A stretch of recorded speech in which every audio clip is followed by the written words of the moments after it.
Sveiki! Šodien mēģināšu pastāstīt, cik daudz es elektroenerģijas patērēju, veicot veļas mazgāšanu ar veļas mašīnu.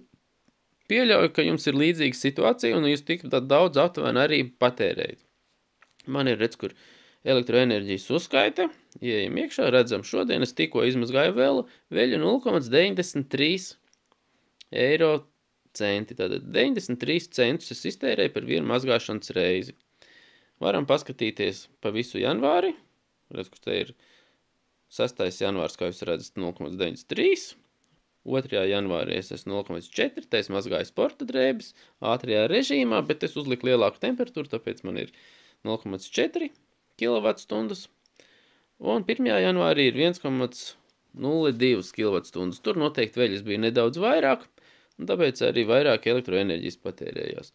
Te es varat redzēt pa mēnešiem, pa pagājušo gadu, cik daudz es mēnesī esmu iztērējis elektroenerģijas mazgājot veļu.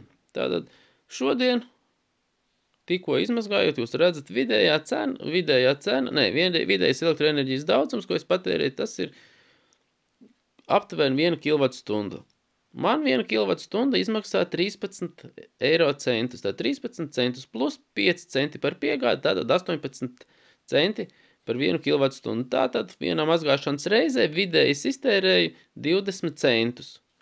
Šeit nerēķināts ūdens. Tikai elektroenerģija. Ja mēs paskatāmies, cik mums dotajā brīdī maksā biržā, tātad redzam 22 centi, plus vēl būtu par piegādi 5. Tātad mēs redzam 27 centus. Tātad man maksātu, ja es pēc biržas cenām pirktu elektroenerģiju dotajā brīdī 27 centi. Tas ir daudz vai maz? Es domāju, ka nav tik traki. Kā es teicu, varat apstīties mēnesī. Redz, ka te man ir gandrīz 10 augustā pagājušā iztērēts kilovatstundas.